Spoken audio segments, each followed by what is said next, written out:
This is Jim Emter, Van Ahn Company, Alexandria, Minnesota, with your closing grain and livestock comments for January 22nd, 2018. Corn market mixed, up anywhere from 1/4 cent in the front to down 1/2 in the back.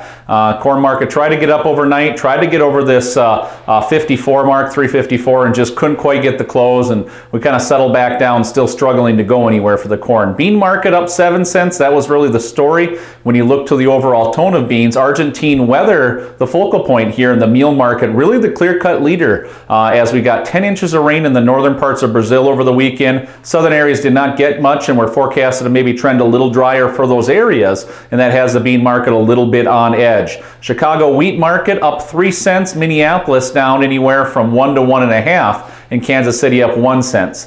As we look to the rest of the week and really the focal points here, we really think in beans you need to focus at this 985 to 1003 area. We feel we've got pretty stiff resistance in that range and really kind of encourage producers to get to that 100% sold in the old crop and really get a start to the new crop marketing as well. Corn and wheat markets are just stuck in a bit of a rut. Wheat's still trying to recover from that negative planting report we got there, but we do have dryness in Kansas City wheat that does not seem to have end in sight, and that's what's going to keep that catalyst of some bulls around that wheat market. Corn market, on the other hand, we just need to close over 354. If we can get it, that should accelerate us to that 365, where we see very stiff resistance and an increase in farmer selling. Due to the lack of farmer selling, we are seeing improvement in basis here, going to continue slowly but surely, and that is providing opportunity in our opinion, because we do feel if we rally and the amount of farmer selling that could pick up, that basis could widen out along the way and really result in a limited potential. So be attentive to that. Feeder cattle market down anywhere from 1/2 cent to up 57.5 in the deferred. Live cattle up 80 to $1.65, with $1.65 being in the front,